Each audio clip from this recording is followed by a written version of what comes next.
Hello doctor, मैं आप सभी का स्वागत है। आज हम बात करेंगे आँखों की और आँखों में बीमारी बीपी की वज़ह से किस तरह की होती है, उसके बारे में हमारे साथ खास बातचीत के लिए मौजूद है असिस्टेंट प्रोफ़ेसर डॉक्टर प्रवीण जी।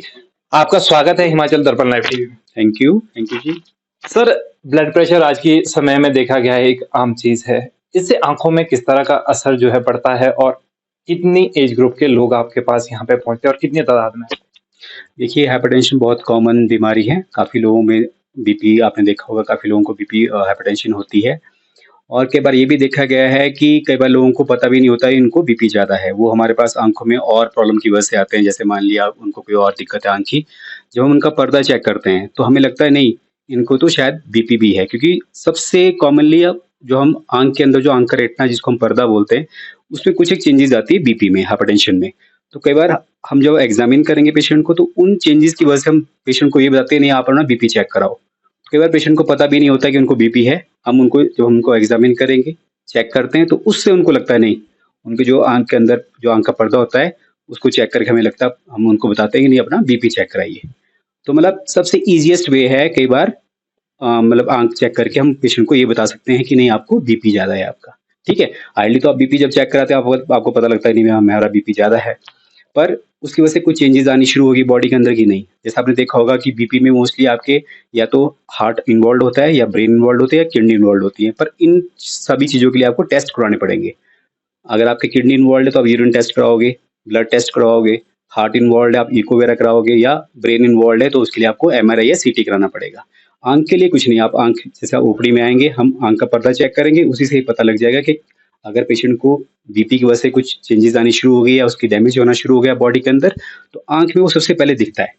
तो हम ईज़िली पेशेंट को ये बता सकते हैं कि नहीं आपकी आँख में बीपी की वजह से चेंजेज़ आने शुरू हो गए हैं या आपकी जो डैमेज होना शुरू हो गया बॉडी के अंदर, आप दवाई शुरू कीजिए प्रॉपर्ली। अपने आप को जो मेडिसिन के डॉक्टर है आप उनसे बात कर लीजिए कि हाँ, ये आँखों में इस तरह से चेंजेज़ आई हैं। हमारी एक क्लासिफ़िकेशन होती है, ग्रेडिंग होती है हाइपरटेंशन में, जिस बेस पे हम ये पेशेंट को बताते हैं कि ना आपकी जो बीपी है वो किस ग्रेड से कितना है और उसकी वजह से कितने नुकसान होना शुरू हो गए आपकी बॉडी के अंदर। तो हम डायरेक्टली मतलब पर्दे पे जो आँख की वेसल्स होती है, जिनको हम रेटिनल वेसल्स बोलते हैं, उसको हम डायरेक्टली एग्ज़ामिन करते हैं रेटिना की। उससे हम पेशेंट को बता देंगे नहीं आपकी बीपी की वजह से ये प्रॉब्लम आनी शुरू हो गई और आप टाइमली अपने मेडिसिन के जो आपके डॉक्टर उनसे आप मिलिए, अपना बीपी चेक कराइए, प्रॉपर्ली बीपी की दवाई खाइए, अदरवाइज़ आपकी विद टाइम आपकी दिक्कत बढ़ सकती है। हाँ, अब हम ये बात करें कि बीपी से आँखों में क्या-क्या चेंजेज़ आती है, वो हम इस तरीके से बात कर सकते हैं। तो फर्स्ट जो हम पहले देखते हैं, कई बार आँख के बाहर एक ब्लीडिंग होती है, जो हम स्क्लेरा हमारा जो आँख का कंजक्टिवा है, उसमें कई बार ब्लीडिंग होती है। हम कई पेशेंट हमारे पास आते हैं, नहीं हमारी आँख लाल होगी। हम देखते हैं, एग्ज़ामिन करते हैं, हाँ, वो बेसिकली उन पेशेंट्स में होते हैं जो ओल्ड एज में जिनमें ओल्ड एज की वजह से या हाइपरटेंशन की वजह से जो आँख की नलियाँ होती हैं खून की नली वो कई बार फट जाती हैं। वो नॉर्मल सी चीज़ है। उन पेशेंट को हम बोलते नहीं आप अपना बीपी चेक कराइए, ये कॉमन सी चीज़ कॉमन सा सिम्पटम जो हमें दिखता है। उसकी वजह से नज़र पे कोई फ़र्क नहीं पड़ता या कोई नुकसान नहीं होता है। सेकंड जो मेन इन्वॉल्वमेंट है वो आँख के पर्दे की है हाइपरटेंशन में या बीपी में।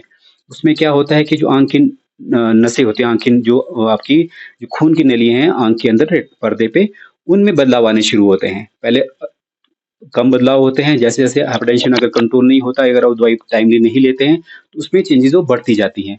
आप जब एग्ज़ामिन करेंगे तो हम कई चीज़ें अंदर आँखों के अंदर चेंजेज़ देखते हैं, जो कई बार हम इसको एवी निपिंग बोलते हैं कि जहाँ आपकी आर्टरीज़ और वेन जो हम आँख की नलियाँ होती हैं, उसमें चेंजेज़ होती है। ब्लीडिंग होनी शुरू होती है आँख के अंदर, हेमरेजेस आने शुरू हो जाएँगे रेटिना के अंदर और कई बार एक्सुडेशन होती है, जिसको हम फ्लूइड अक्युमुलेशन बोलते हैं। और अगर फिर भी आप अगर पेशेंट कंट्रोल बीपी कंट्रोल नहीं रहता है, तो कई बार मैलिग्नेंट हाइपरटेंशन जिसको बोलते हैं, जो आँख की जो नस होती है, जो आँख जो हमारी नज़र को ब्रेन में लेके जाती है, उसमें सोजिश आनी शुरू होती है। वो एक तरह से मतलब एक तरह से खतरा है वो पेशेंट के लिए। अगर उस स्टेज तक पेशेंट पहुँच जाता है तो उसकी डेथ भी हो सकती है इमीडिएटली। तो ओनली आँख को देख के हम ये बता सकते हैं कि किस ग्रेड की हाइपरटेंशन है, किस ग्रेड का उसका बीपी है। आप उसको टाइमली कंट्रोल करो, अदरवाइज़ पेशेंट की जान भी जा सकती है। ठीक है? तो ये चीज़ सारी चेंजेज़ आपकी बीपी में हम एग्ज़ामिन करके हम उन पेशेंट को बता सकते हैं और उसको गाइड कर सकते हैं अकॉर्डिंगली, लेकिन आप अपने मेडिसिन के डॉक्टर को दिखाएँ और आप अपने इलाज कराएँ। डॉक्टर साहब, इलाज कैसे इसका किया जाता है? क्योंकि बहुत से ऐसे पेशेंट्स आपके पास रोज़ाना आते होंगे कि जिनको बीपी की बीमारी है और आँखों में जो है प्रॉब्लम है। तो किस तरह से इलाज आप किया जाता है और क्या हिदायत जो है पेशेंट को दी जाती है? हुँ।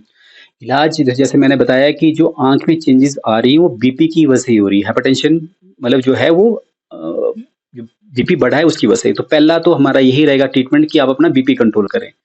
हाइपरटेंशन की दवाइयाँ होती हैं नॉर्मली, आप उनको शुरू करें, आप अपने मेडिसिन के डॉक्टर से मिले, वो आपकी दवाइयाँ आपको ड्रग्स शुरू करेंगे और उससे आपका बीपी कंट्रोल होगा। अगर आप दवाइयाँ टाइमली लेते हैं तो वैसे ही आपका कोई चेंजेज़ नहीं बढ़ेंगे और आपके लिए ठीक रहेगा। हाँ, कई बार क्या होता है कि आँख में एक्सुडेशन जिसको हम बोलते हैं, पानी आँख के अंदर पानी आता है, तो उसके लिए हम इंजेक्शन भी लगाते हैं आँख के अंदर।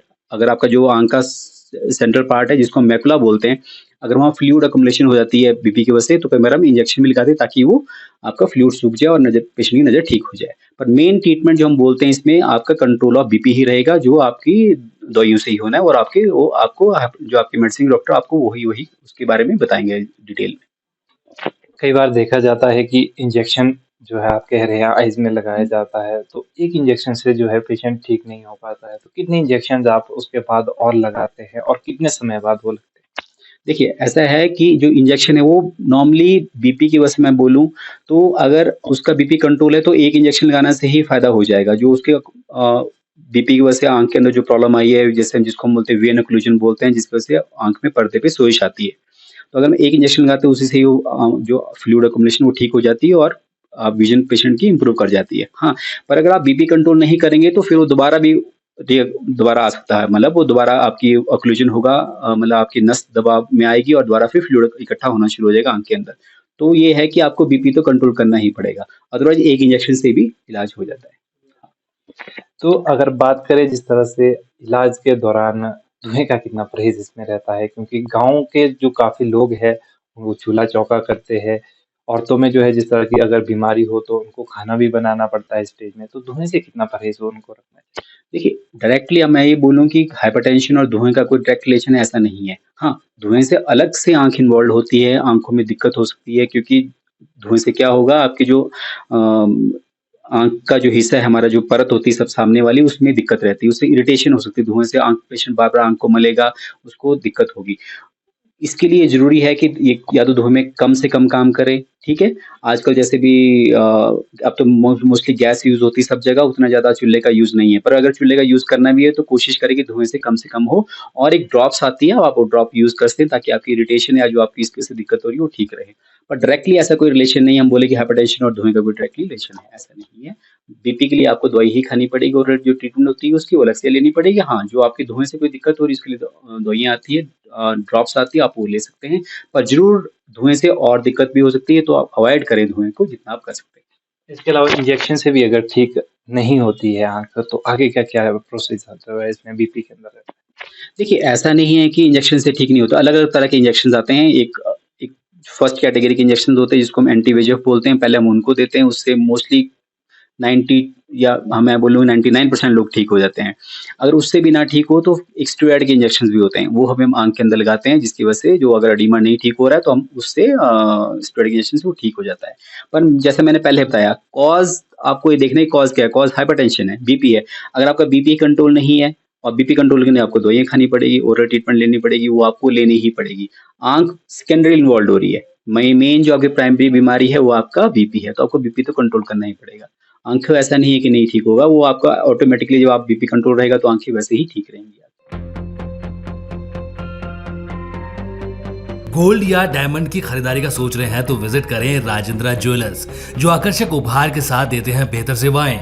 916 हॉलमार्क गोल्ड और डायमंड ज्वेलरी, वो भी बहुत कम बनाई की लागत के साथ। हमारे यहाँ आप खरीद सकते हैं शादी के लिए बेहतर डिजाइन से बनी ज्वेलरीज। तो आइए और खरीदारी कीजिए और कीजिए अपने को खुश। राजेंद्रा ज्वेलर, नजदीकी शून्य मंदिर, या कॉल करें 9816130423 9625682430।